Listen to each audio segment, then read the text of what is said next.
On this episode of O'Fallon Matters, see the progress taking place on the North Main Water Replacement Project. Then, find out how you can go fishing in Fort Zumwalt Park. Finally, learn the first signs of a stroke before it's too late. All this and more next on O'Fallon Matters.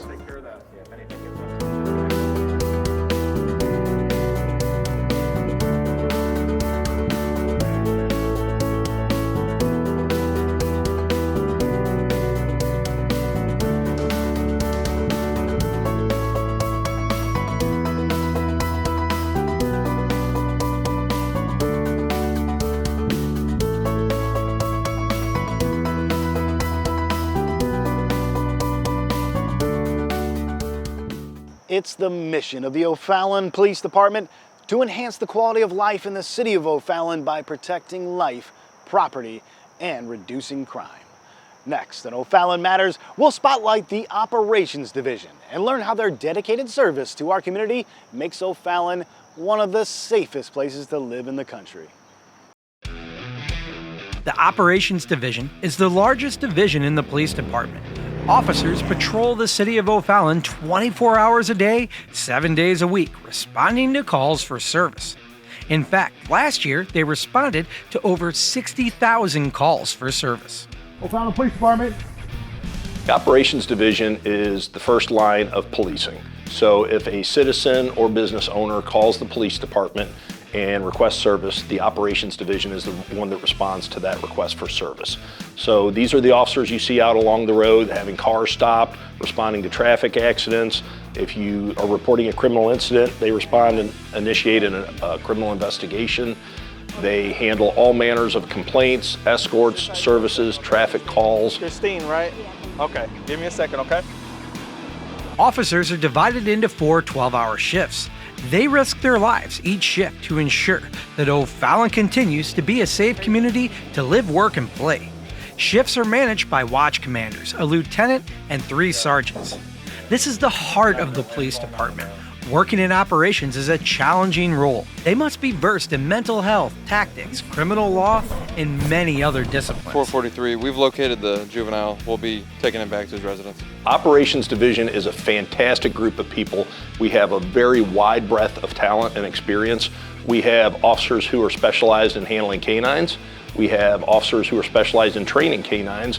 We have officers who are instructors at the police academy. We have use of force instructors, firearms instructors, SWAT team leaders, members with tactical experience. We have members who are achieving their master's degrees and in some cases going on and working on their doctorate degrees. So we do a very good job on the front end, trying to make sure that we're getting people with the best personality. They're going to fit for the expectation of our department, but again, for our residents. You know, our residents have an expectation, and it's our responsibility to step up and meet it when we show up at their front door. Have a great day. Each day on the road is different. Officers rarely know what they're getting into when a shift starts. Some mornings we get in and there's a call waiting for us before we even get out of roll call. Other times there's mornings where you drive around, you're looking for stuff. Other days you're escorting ducks across Highway K. You just never know what the day is going to bring. Not everything we handle is criminal. Sometimes we're handling, civil issues where we're just trying to keep people that, need to behave or like they're not getting along, or, we go to kids' birthday parties, when they call and they're like, hey, my kid's having a birthday party, we have the fire department coming, can you guys come by too? Absolutely, we love doing that kind of stuff, I think the biggest thing that when I talk to residents that they are surprised by is the volume of calls that we handle here in O'Fallon. O'Fallon is a very safe city, but in order to keep it that way, the Operations Division does a lot of stuff. We answer a lot of calls, we do a lot of preventative patrols and things like that. We're coming. There's no question, no ifs, ands, or buts. Even if it's nothing, and then people, they'll apologize for calling us saying, oh, I'm sorry we're wasting your time. Like, no, we work 12-hour shifts. You're not ever wasting our time. We're here, and we all enjoy being here, so. Working behind the badge is rewarding. The Operations Division prides itself on providing quick responses and serving the community. A fellow law enforcement officer of mine from another agency made a comment that, a lot of times people will approach us in the store and gas station or wherever and say, hey, I really appreciate what you're doing. Thank you so much for what you do. And his reply to them is that it's my honor. And I used to always say, thank you and be gracious. But ever since he said that, it really made me think about it, that it truly is my honor. It's my honor to be there and have that opportunity to take care of my family, but also to possibly be there for somebody on their worst day and maybe make it a little bit better. I look at it as I'm helping my fellow man, fellow woman, and I'm not looking anything for it. I don't need clout from it. I don't need praise. I don't need an reward or anything like that. I'm doing what it is that I signed up to do, and that's what actually is rewarding to me, is just the feeling you get for being there and helping somebody that was in need. And truly the most rewarding part about this job has been the residents that I've met, the employees I've gotten a chance to supervise and work with, watching them come out of the police academy, start their careers, and go on and watch their careers develop into becoming supervisors and leaders on their own. That's the most rewarding thing. For one, I've been here 18 years, started as an animal control officer and just worked my way up. I've done K-9, I've been a detective, a warrant officer. I think for one, we work for a great city that has great benefits and great people and great leadership. And this job is a job that is definitely a calling for some people. You enjoy helping people. I know everyone says that, but you really do help people, whether you're actually there on the scene, helping somebody that needs aid, or if you're out preventing crimes. Residents can rest easy knowing that our operations division is working tirelessly to keep O'Fallon safe. And finally, our officers are appreciative of the support they receive from the residents and elected officials of O'Fallon. Watch this next story and find out how you can catch a fish, hook, line, and sinker in the heart of O'Fallon. Fort Zumwalt Park is the perfect place for a sunny stroll, a little fun with Dad on the playground, or a picnic lunch with family and friends. And now, once again, the perfect place to go fishing. Lake Wetzel is finally open to fishing. It's something we've been waiting for and hoping the fish population was doing well. And recently, Missouri Department of Conservation came out and they helped us do a fish survey. And we found that the lake is doing well and was ready to be fished. So we did set up some regulations based off of the size of fish that we found when we did this survey. And basically what those are is the majority of the lake is catch and release. You can keep or harvest up to 4 channel catfish a day, but those are the only fish you can keep. We do still require a fishing license for this lake for anyone age 16 to 64, so please keep that in mind. And on our website we have a full list of regulations as well as posted out at the lake. Thank you to the City of O'Fallon engineering team who helped us build this lake, and a special thanks to Missouri Department of Conservation. All the moving parts came together and everybody was passionate about this project. We knew we wanted to renovate the lake, so one of the partners that we reached out to was Missouri Department of Conservation. They were there to support the City of O'Fallon and assisted us with the lake going in properly through the construction process, and then even after we filled up the lake, to help us with the type of fish population we wanted, what we wanted to stock with, and make sure those fish grew and were sustainable and reproducing on their own. We do that by gauging, are the fish reproducing? Are they growing? Are we seeing all size, lots of species? And happily today we did. Very happy to see this guy right here. I'm a fisheries management biologist, and that means that I manage lakes on several conservation areas in the St. Louis region. Many of the places where lakes go wrong are right at the beginning when they're designed improperly. So I was happy to get into the mix at the very beginning, and I designed the lake. I was on site for limited amount of oversight of the construction, for habitat placement, for aquatic vegetation recommendations and things like that, and then ultimately for recommendations on fish stocking. We didn't want to not have it fishable for a really long time. So one of the options Missouri Department of Conservation gave us was to purchase larger fish. So we did do that, and that helped us jumpstart that fish population. And we were just super excited that it fell into place and we were able to open it this May. We want to help communities that don't have professionals, they don't have fishery management biologists on staff. Call us, that's what we're here for. And we can work together to bring high quality fishing right in your own backyard.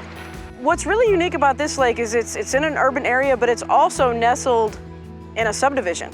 So a lot of residents have this resource right in their own backyard, and I think that provides a unique opportunity for people and families to get out and enjoy fishing, for mental health, for just family time, relaxation. It's just a great resource to have so close to home. You know, mom or dad taking you out as a kid, taking you fishing, maybe grandpa, grandma's taking you out as well. It's just a good tradition. It's good for your soul, I like to say. It just takes a break from technology. It gets us back, reconnects us with nature, makes us slow down, makes us have conversations, eye-to-eye conversations, just simplifies things. And I think with our fast-paced lives, getting back to things like this is just extremely important, to be able to unplug. Don't underestimate taking a little one fishing, because my dad taking me fishing is how I knew that this is what I wanted to dedicate my life to. So don't skip out on those. There can be real importance there. No, I'm not a rookie. So that's what we want to do, is we want to manage things. So when people come, they do have a good fishing experience. You can always go to www.mdc.mo.gov, and there's a wealth of information on there about lake management, about fish stocking, about how to improve local fisheries.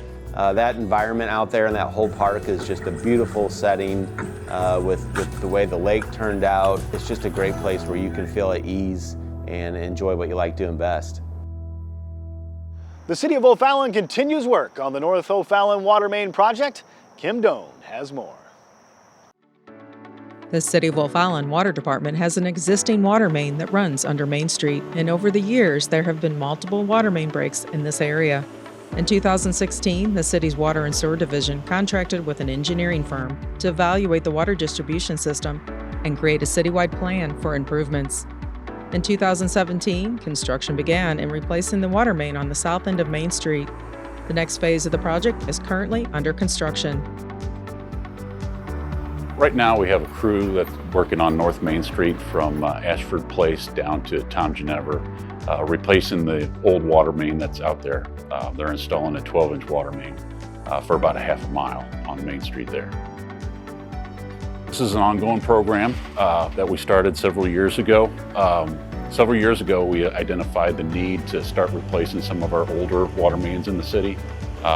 We have mains now, a group of mains now that are approaching 50 to 60 years old that are breaking at a higher frequency and starting to cause some disruptions with our service. So a few years ago, we hired a crew to start replacing those mains.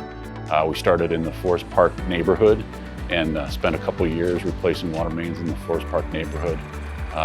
Most recently, we were in the Country Life neighborhood replacing water mains there, but we wanted to get out onto Main Street here and replace this line because we had a number of breaks there, and this causes a lot of traffic disruption when we're out on Main Street fixing the main breaks, and it's also one of the larger mains in the city, so it caused us hydraulic problems too when this main went down. So we got out there to fix this one this year.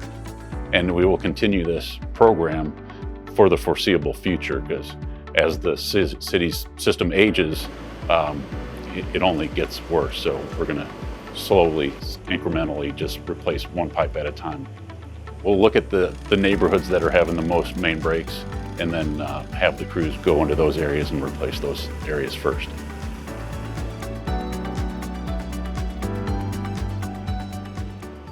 Next on O'Fallon Matters, let's check in with our partners at the St. Charles County Ambulance District for a professional tutorial on how to spot signs of a stroke.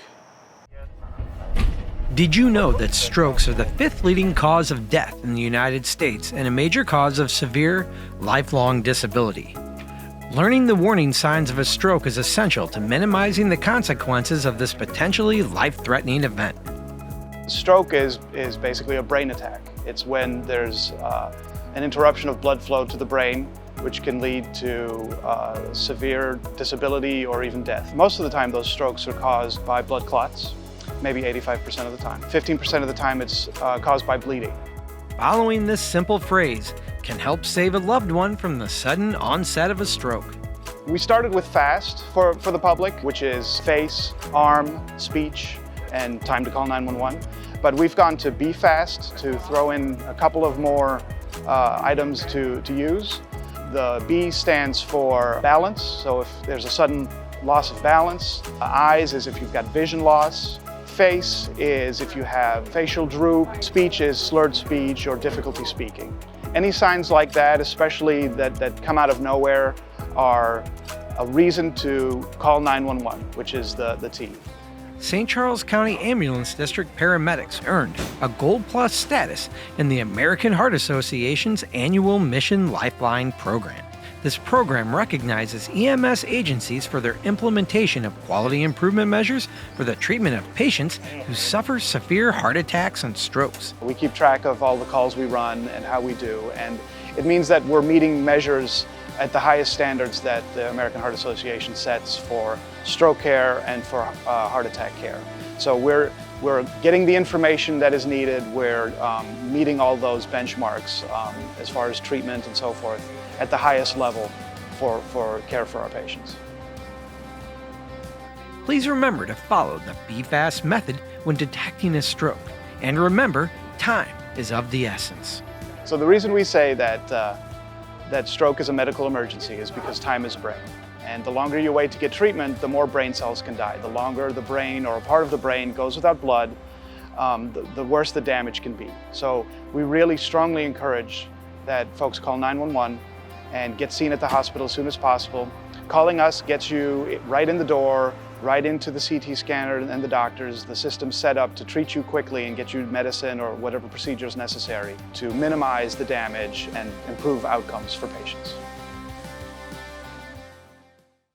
Thanks for joining us today. If you have a good story idea, please let us know. Email us at OFallonTV@ofallon.mo.us. And remember that O'Fallon matters to all of us.